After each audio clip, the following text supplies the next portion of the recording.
mami inekuni na nansa iya mandibonya odi nsemi ba wa ahomanajo yen na endin komo nana yemo adwo akrabo mejo so nana boye nchem na afra no hwan ba na de woko adapt ni fi baby akrabo min kan chia tiefo na ahwefo agbe wo hwe promise TV ene promise video ni ambo opiemu awa eye gomwa nkwantanan ono ewo gomwa ewo finfine mantomu na aka mo no ka say there abesufo a say wo eye wutu be code police command one say so eye besma ko bai awanya enfinu eduane 40 years na afei mama ye fa no eye say favor ata of the savior no me look at say for 35 years 44 inside eshonmu na na say ka dinka bisa say wan say wo anka boy wan so ye mo ba one first born say oh infino akon anka bo eba bro si brabo for na yo nda for nechi na papa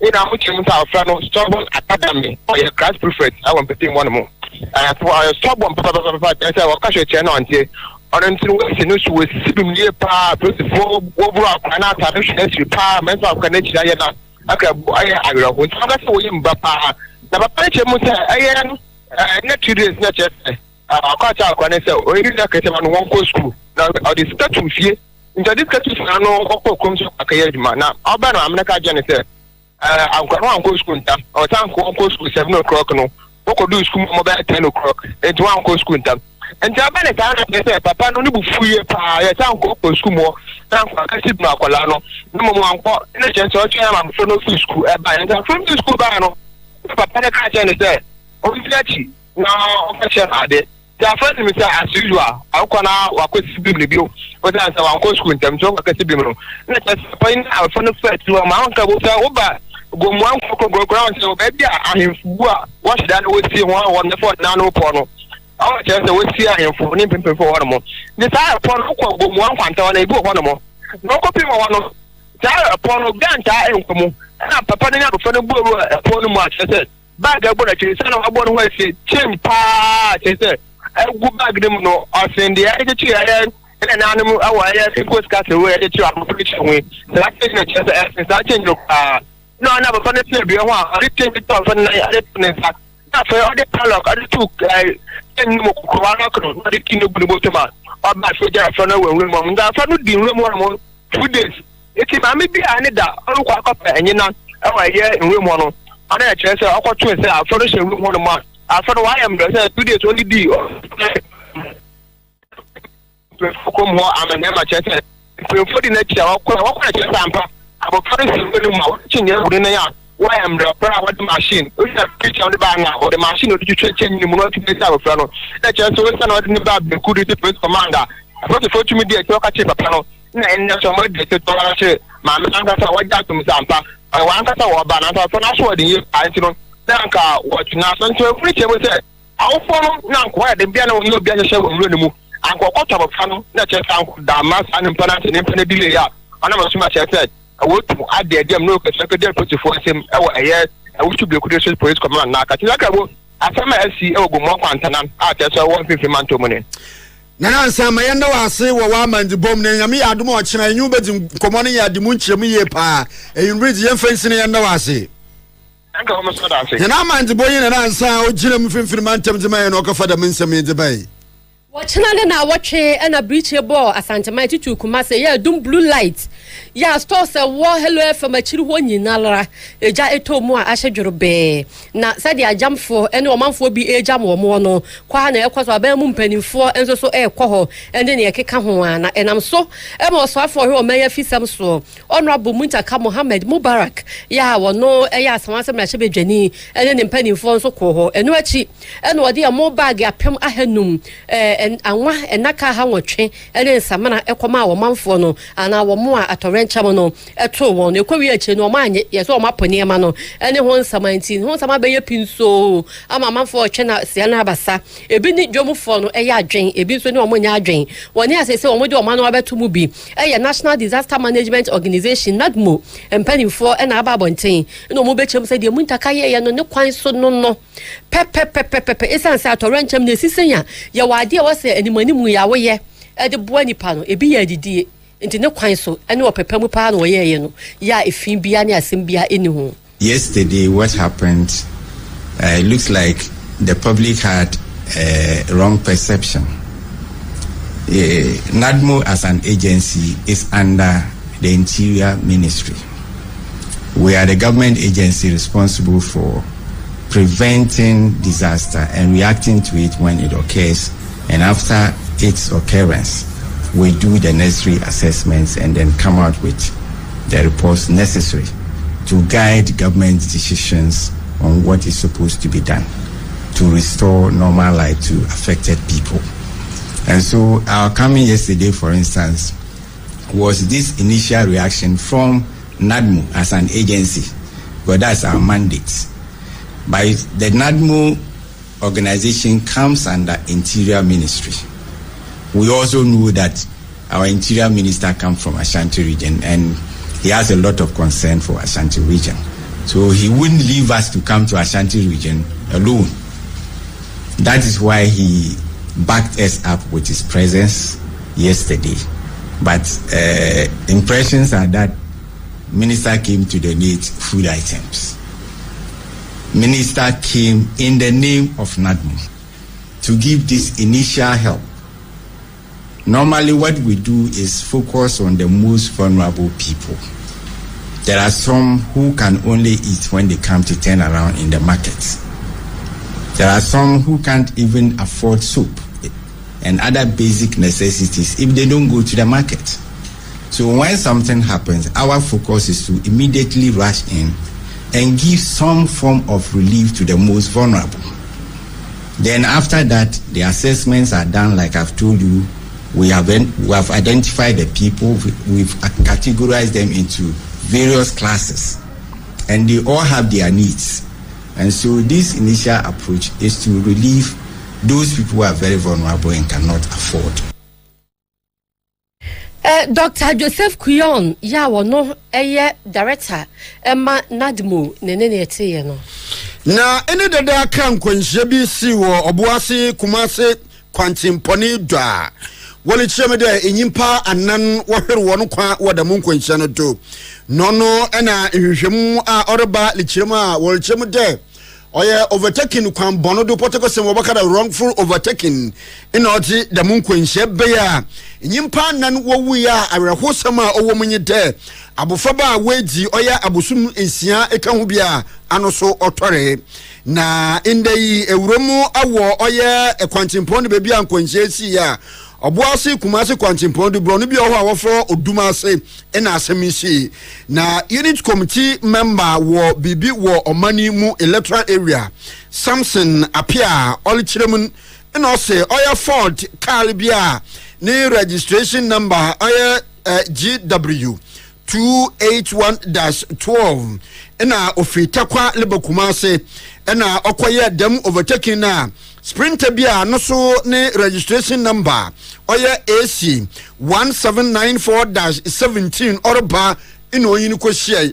na oyini ko share no king crane on the auto one na sprinter driver no de kankanan otua na nanum e won seato na olichem de Ford driver na je oya za hona no so nana no kor otuwe ejifuru ho a nyimpa bebre na so wo prepare adama bre wo konfu anoche ayaresabia worije ayarehwe haya Odumase eye dubo amemu electoral area no kuro ba kwa ye frɛ no Odumase eye first accident e di nka siye eye Ford ne Sprinter Ford no efri takwa ebesene akokumase ana Sprinter no so fri kumase nso ebesene akọ Obuase Ford driver no ye overtaking a koshia Sprinter no erashe ekoto ase o ma Ford no esa tani nani esa kofia wo Obuase Sprinter no muni pade nyame na yesle ne mpa yese obeje omo aka ne nkwa but omo wuo ne de too much ano odre na Ford driver ne so de ɔno nko a nipa no ho kan apart from Ford driver no de Ford no mu nipa de obia survival Sprinter no number no so AC 1794 registration number 17 Ford no de adon for na be boa na ya twen akosi filling station bi a ɛwɔ hɔ mo yɛ girl filling station bi a ɛwɔ hɔ nipa eyi wɔ mo as a committee member ni ana me force me eyi wɔ mo anya sam ketua de ne kotodwe de abuo de abuo de anya sam ketua wo hene bi kura no wo mu kura no obeda eyi ni beto ho ma the time no to kra mu ana oje ahome ba akopɛ edudu hospital yo se fa yenya na enti oyimnyafo Samson Apia owie no kasa de hey the mon kwanhyeni si no ankyere bia ena oya Kumasi Obuasi Kwantempo no to bronu bia ho kokko so ena himan kwan no to akwanhye sanse wo hobiam nti wore hyade impanyimfo mmodzenara wonkoya speed rams wo dam impotem ho a na ontu munkantantem a ahenkafo wo kɔ ho dam roba ya wo bobo nkwanhye ho ban wo dam bronu no do accident ya FC in between Akwaso and man and the accident ya FC there and as some go to see let's say Ghana government says na highway where there one more is speed ramps and this idea the wa ebetu ya there ano den papa accident in there ano den papa you slow ma you speed ramps pa you kwan you so and this idea adehye phone na bewu yes salamo aban momwa ya kwan ne de ma ya ma ya kama o ya damasese ma ya ma ya but yes speed ramps and this are for taking in speed ni more yes salama momwa Unit committee member will be Manimu electoral area on Nyamfo Samson Apia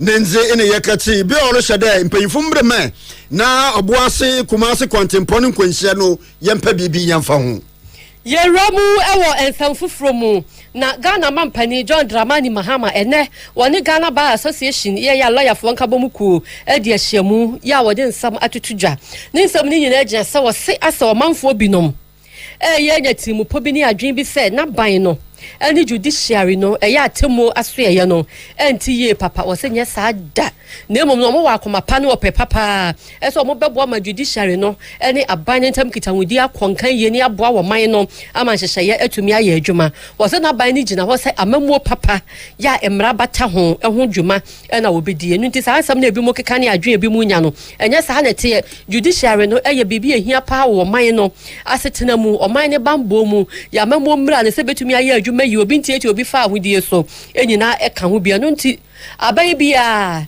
ehia judicial na sa temu asoye no ewo wadwuma mo mudi wo buo mapa na ema wo mo bibi obeya afa ho bia nso no mra kwan so na wode beye nti nsam a ebi mo anya na ebi mo keka enya sa adwene nya sa akora na na ban na mamu etie. Government is open to working with you, particularly on our side of the political divide. There's this perception that we have a problem with the legal fraternity and things like that.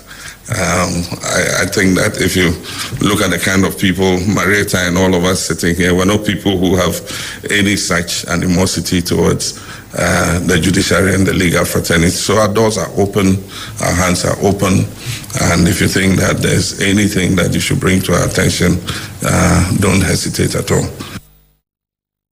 Mampani John Dramani Mahama semu se yata na woni alaya fo ko Ghana Bar Association ehia ye ensama odi atudwa esa amamuo mra anasa amamuo a emra bata ho no obuo kase no wo ema na atemu adwuma no so obuo ma wo mo esa obebo mo adwuma no akoso kama Onyamnyamfo Kennedy akomprako Japan enkan mrashebegumnya no ginam dema timemfo a wo Asin Central abato nimpasuo no to ina orehye ne titafo de woma modzenara nka wona akoma intu honi yem na opanyini etefo bakaya oyata onye Anas Areminya Anas enya oye insamka bi wo oye US amu awotwe ontua nanka mfema Anas Areminya Anas nono ena in the day opanyini wefi oya America memu ebepo o man Ghana na nachi tafu bo twenty koko pay wo no officer awon kan pumpuni mantembro no bi ofo hyiesi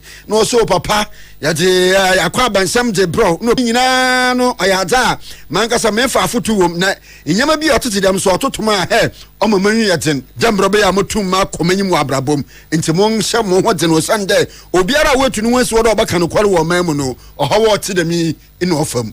Let me take this opportunity to indicate that you appreciate every effort that I'm making. That's true. So I will say that we should all stay calm.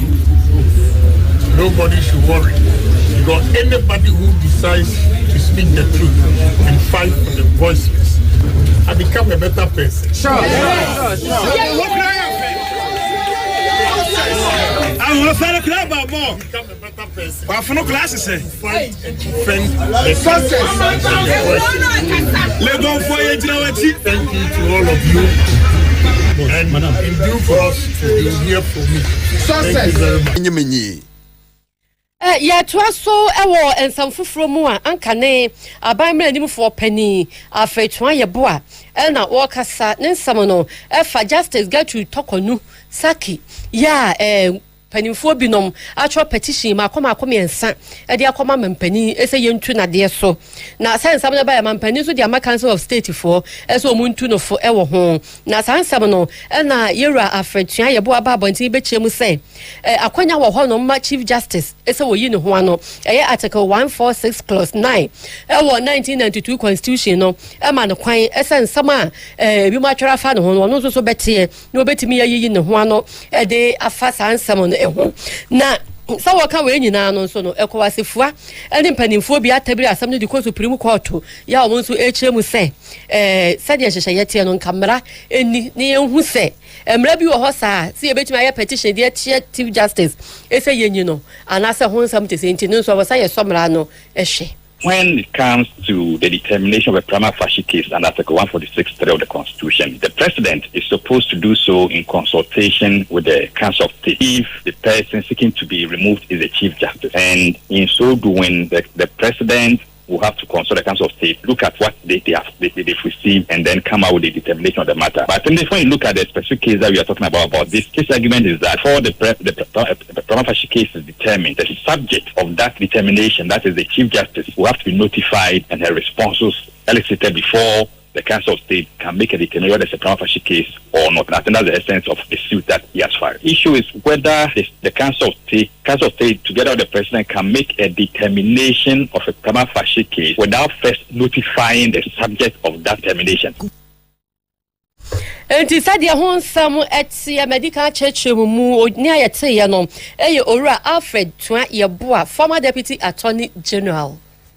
Sam Sejata, His Excellency Omampanyi John Dramani Mahama Norika say na Omampanyi lichiremu a Ibrahim Dru da wode Oman Ghana yesese imrabi na yedoto oye koko ikwaye ho de se koko yeye koko fu wi a imrakwanim entum nton koko fu no mfamma garamsefo ana small scale mine ema wo mafa na wo mfamma tu eye ifom egudze Omampanyi lichiremu a ahwe indai galamse anafo magudu ntu no insunsuando bona owo ewo man Ghana yensa ase ho a yentum nkoda ntu kokongbu yemfo ntu fo magudu olikyem de insasa a wotu oye galamse wodo no ewie a eji ye bibiara onyeye nanso ehwe kokowa eji kokko hyefo ma mfi beye aduasa na nambore afi biara ebato atan nenya domfo so Omampanyi de mensemi nyina tugo wa bra oye Ghana koko coffee inafe share nut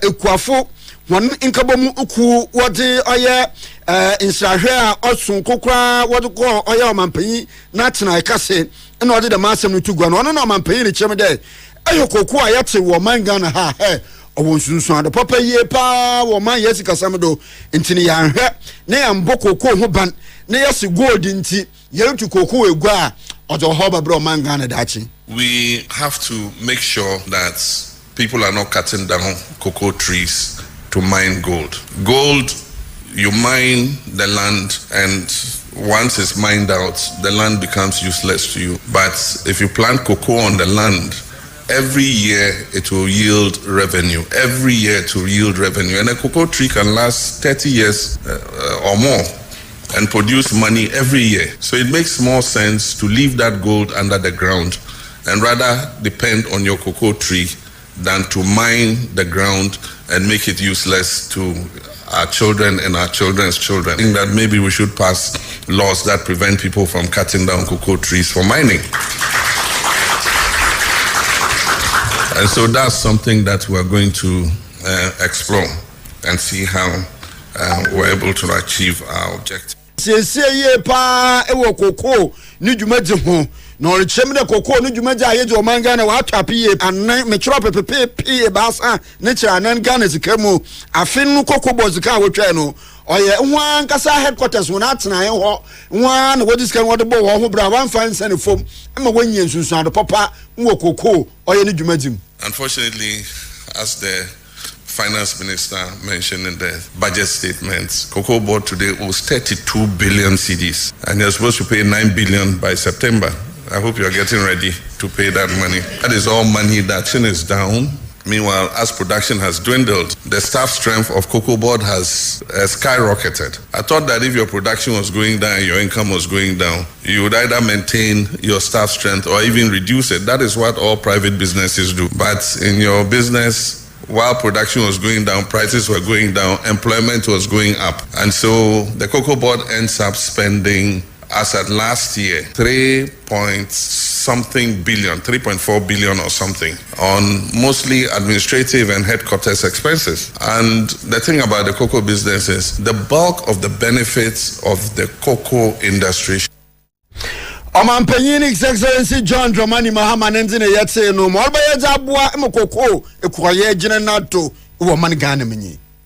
Okleme nuwe anoba sasrakuya otosumienu ye Paramount Chief ana wo man hene ewo yilo krobo ena wode adesrede eto nananom ene afia ban mu na ehye ho ntoto ye famansi mansi ahodro no ene mantam ne ye ntoto na obi antimente ne ho ase ewo san hyehye no emu wode nsami tudwabra Alliances Surveyors Association of Ghana omoye omafi enhyemu. National rulers to be part and community landowners to be part and to give their approvals.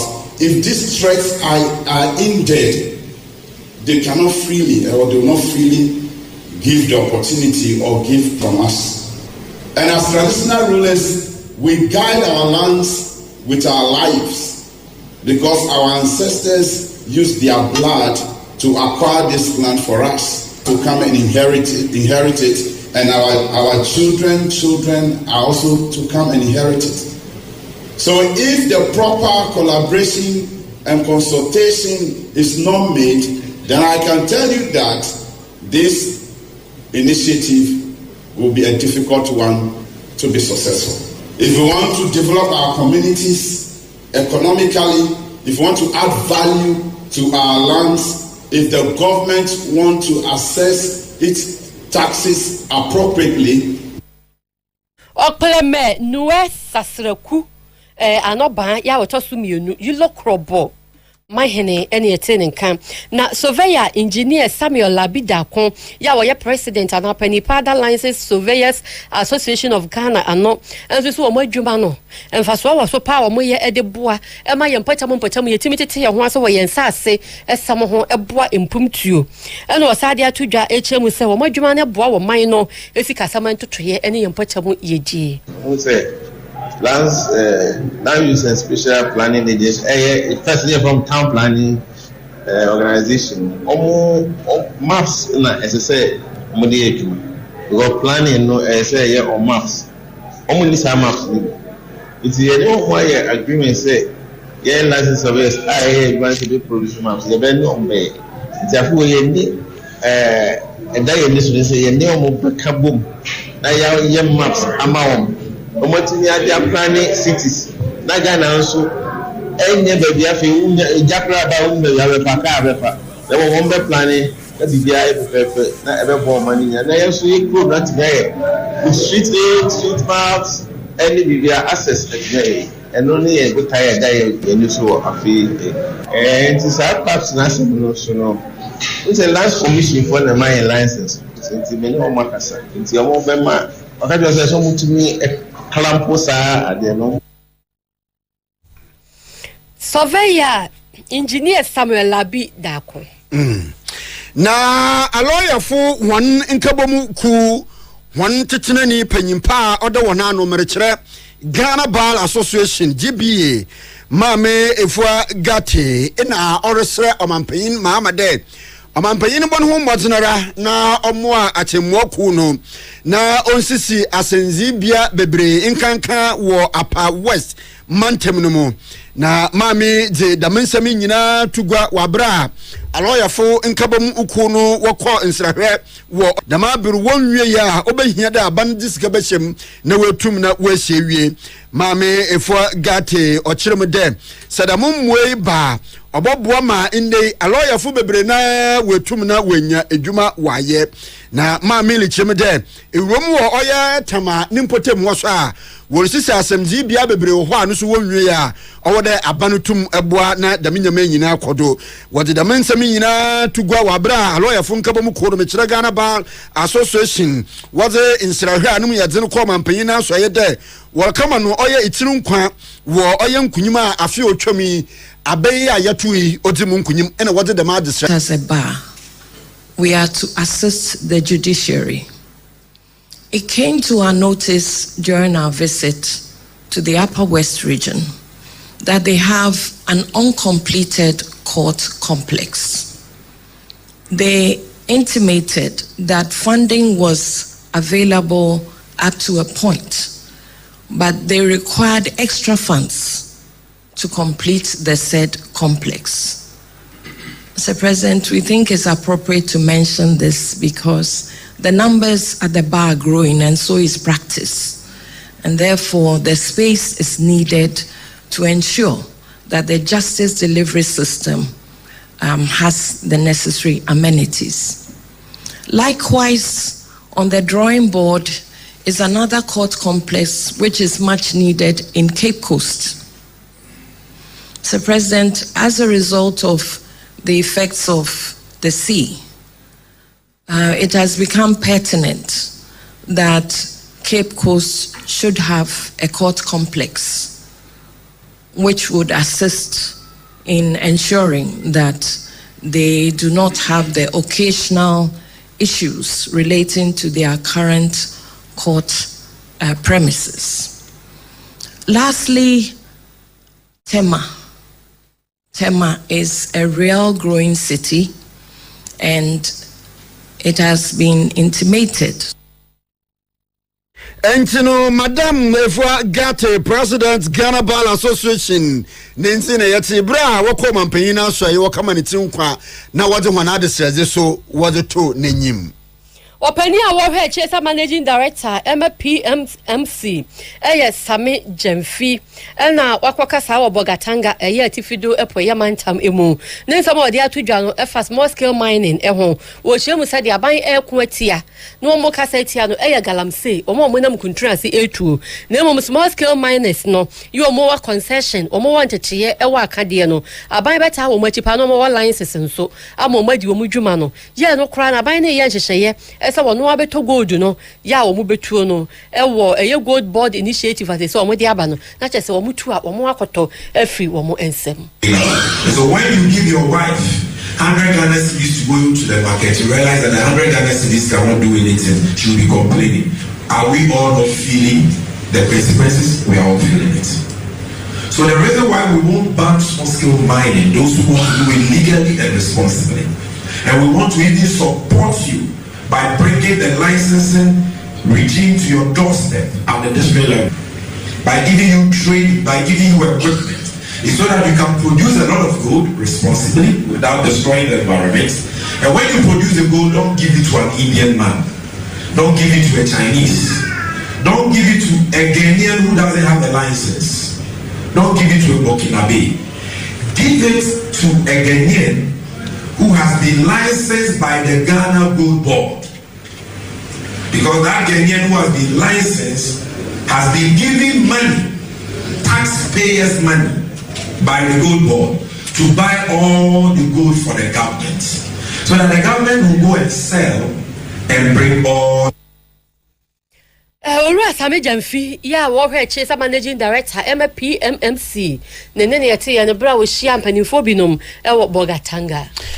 Dr. Frank Aqua, oye apomedzini jumayenya, oban oye apomedzini mu ayeresemwa odima kutini ye pa na jokwa health sejuma nono ena odze afutwa no mu yadzini ye pa dzirban mbobune de womo wo humbotin na wontwe wo hum famfiri inurban no no mwetuana man mreche health screening nono ena olichire me de suban ikurubi isu wo ha obi wo ha ne tiya ne yaw ne nanya ne yaw na chiripa no na nankasa wakopedu wa bra dati nyi biara ntwuro eduru man no self medication no say hey dem adeno osai kidney mechire wosrabon ena wo liver wo ahrawo no ena afensu no otum nyansusuando bon wo wadwenem mechire mental health issue ono na penyili chire de no so yemombote na yantwe yan hu mfamfu no no na ole sha abane de dem ndu boni ya oye imbebunu wo togudo no oyata oye ndrubona onam baby na abane mahokwan ma obakwanyim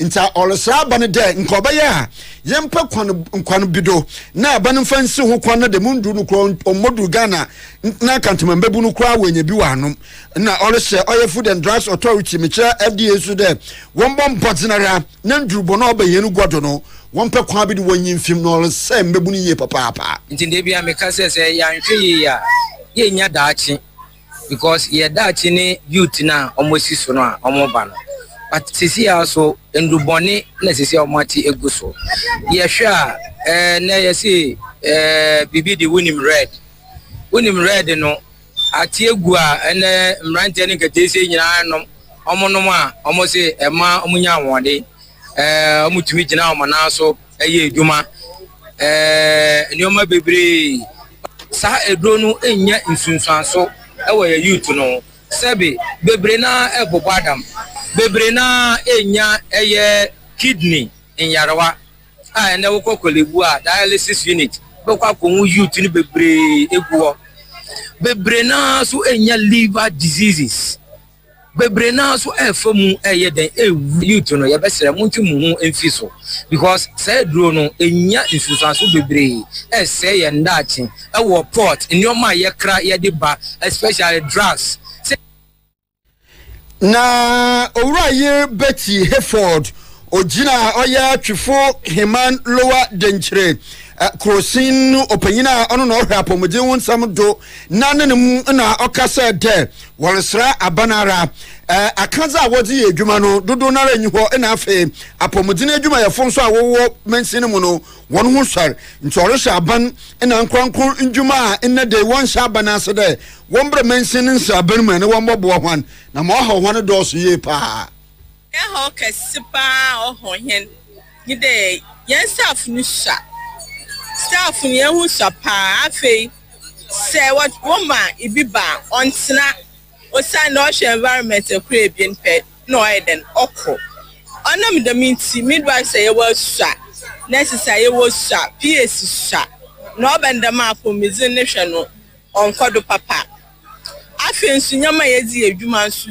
ebi ni ho kakra wo ho de na small ho no onso nipa ye den ye hwe ibinyi dey ebi abofra wa wonu onya ahum obehi oxygen inyi health center bia mu ha equipment bi today delivery bus ebehi ebi afi empire dey ayarefo gatulo ehi ebi instrument na fi ebi intimi eto to asan dey ankra obetumu abobo yen biara yeto nsafro on the one bobo hen Seba Chufuima Lower Denchira. District Health Directorate in Popebi Ebetina Crampo or Yasem. And see, I have some papa possible.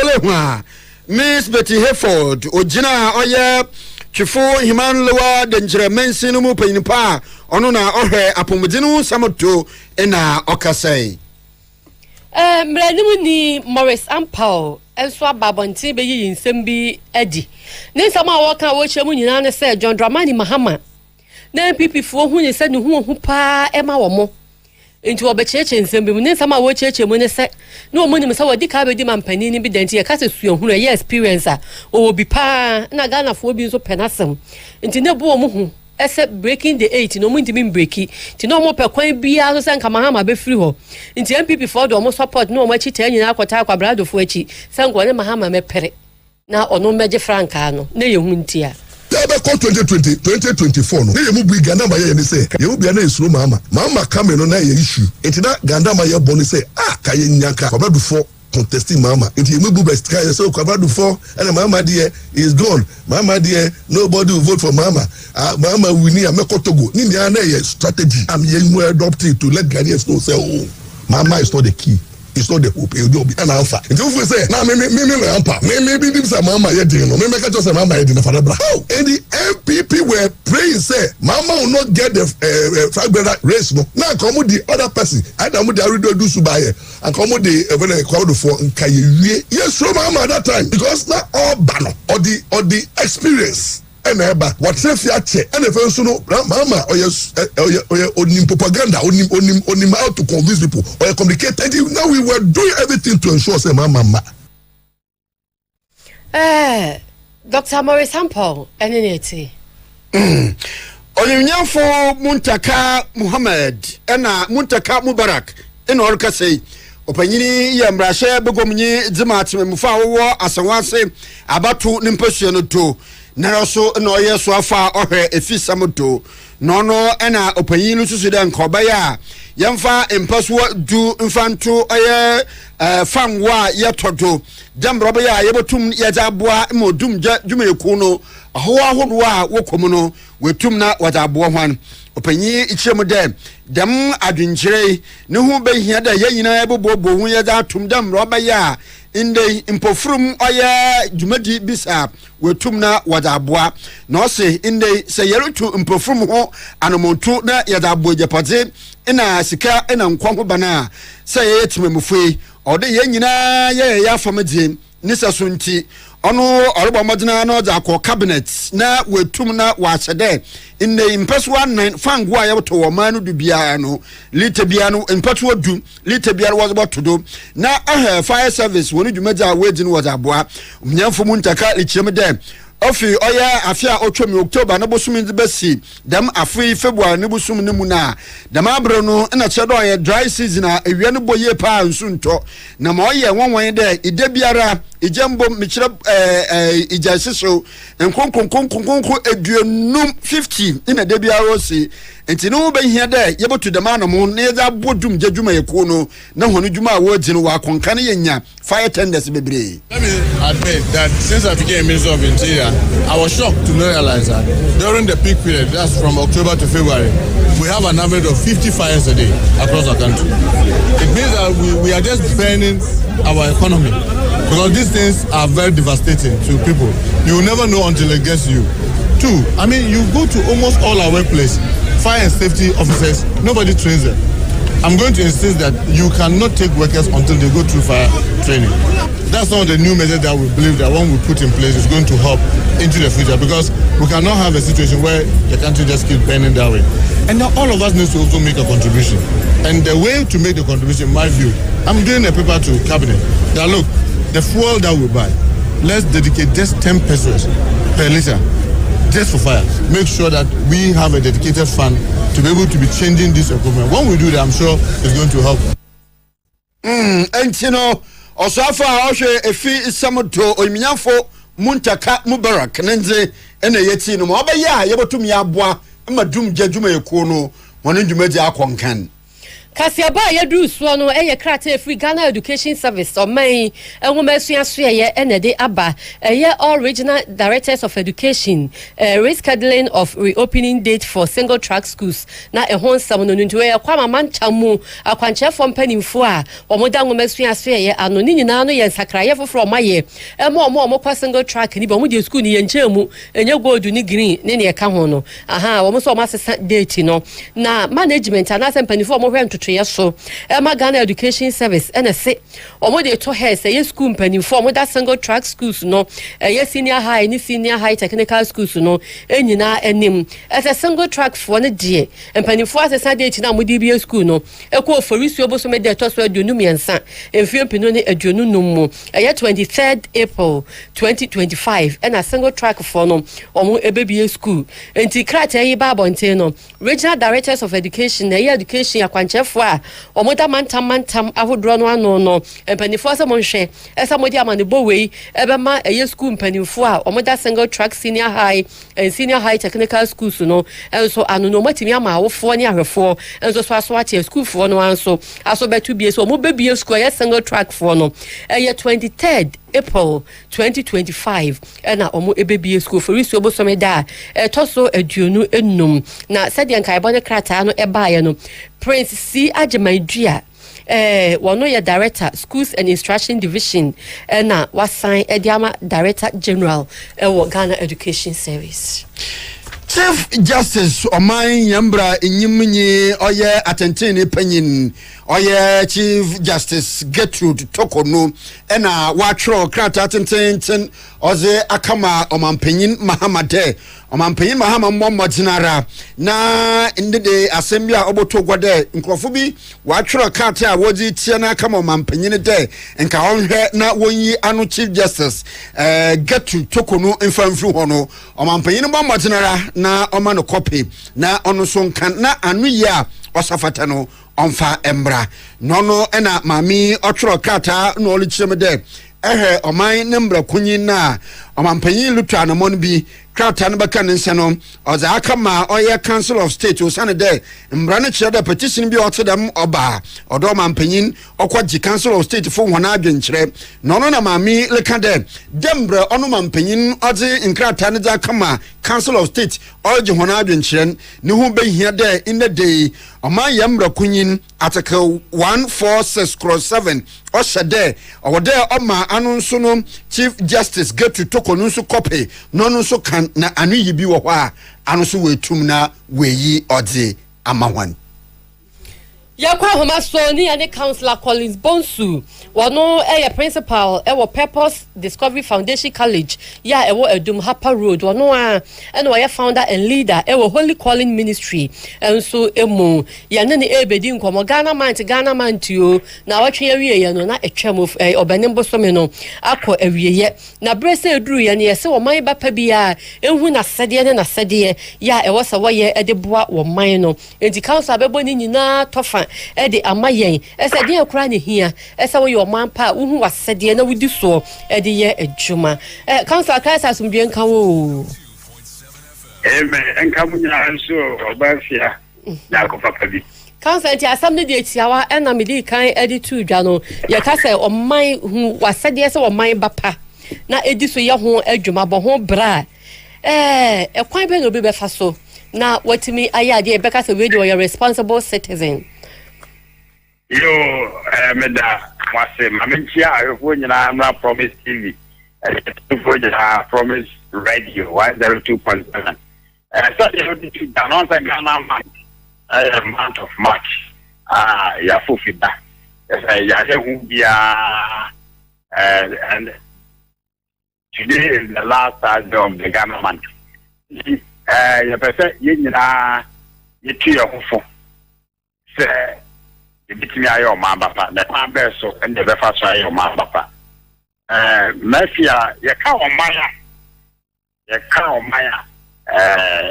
emundipa na eye ema omaya omai ndi se ye ka aban so a on se me ka omai na aban ye ka aban so a ye ampi ye fa na amanyofo a ye de omano amamu asha onsa naso se uhemu pa yaka amanzo nipa ehumuni na yake hukumu ya aman yewura PV Obin of blessed memory or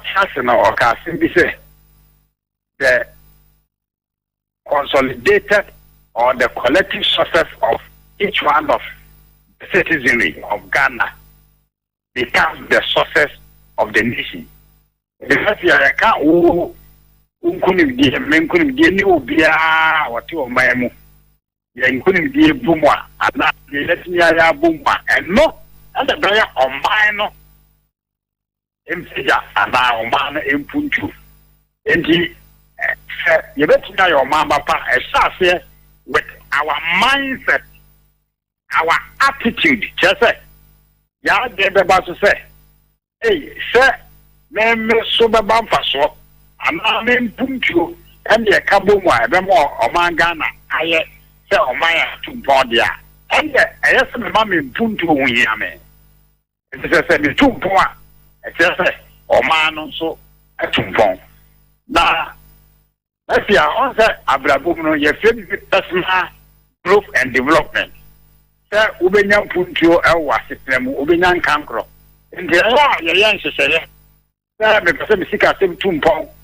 If I say, a jumper 2 pounds, if I say my food, it's 2 pounds, if I say me home, engine is 2 pounds. I say, a young sister, I also pass me for some of your mamma. That's a me busau. You will start her for any idea for it.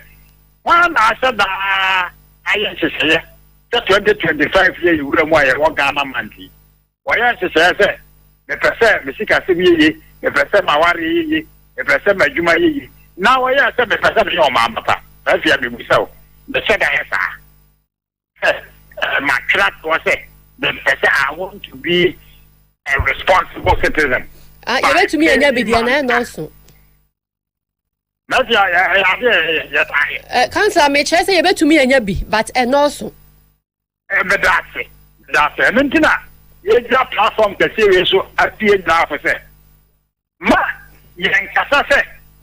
Wamano, Eddie, Yankasa, Omagana, you're getting 5 years, another team for Ubia, papa, Ubia, general, on the way at the Tibia, you will move as a Tibiano Bessa. That's the idea, a young sister, and start that you must be the change you want to see in your nation, you want to see. In your community, you want to see in your family. And since I'm now a power of Shandy, and since I'm now a Patamuno, and since I'm now a woman, you have to be the change. It is a maybe that the change. Now, so young answer Sana, who wants a more man of wine. Last week, was that last night, yeah, why? Monday can be fat. Yes, sir. I say, your castle, ye.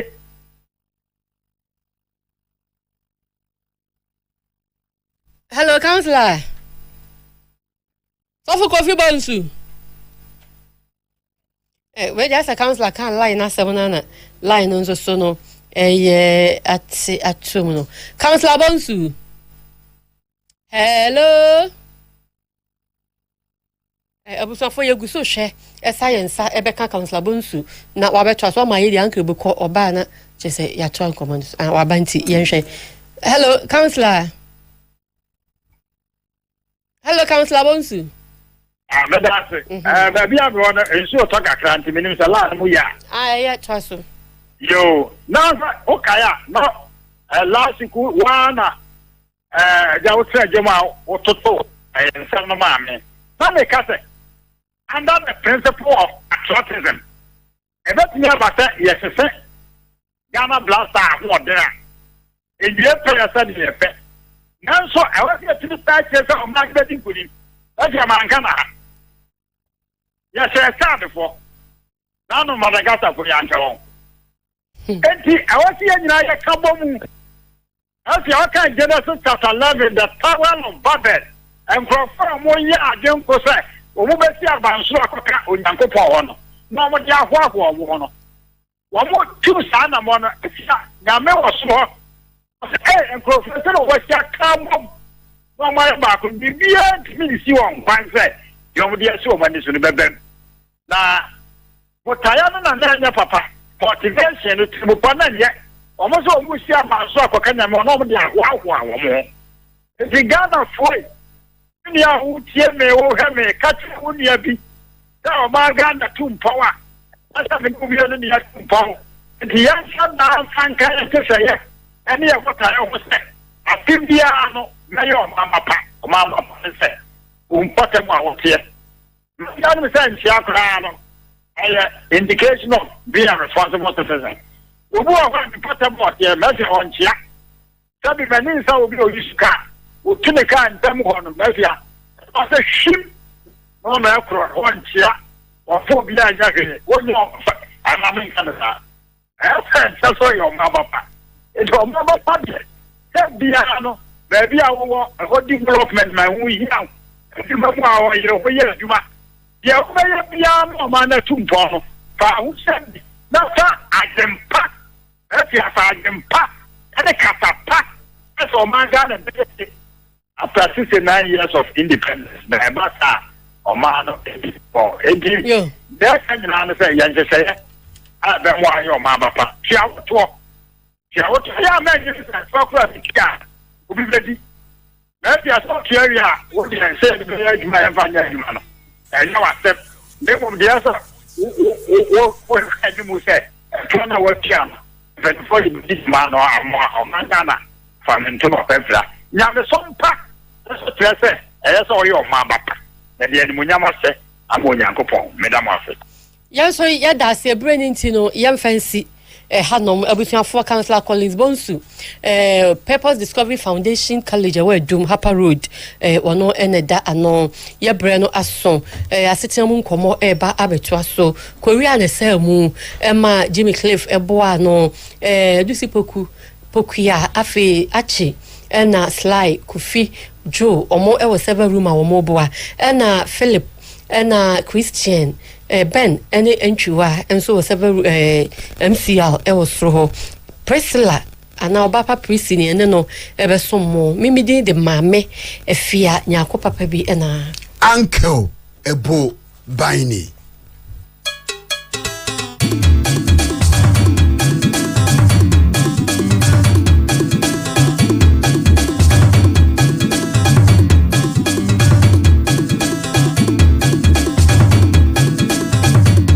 Promise News.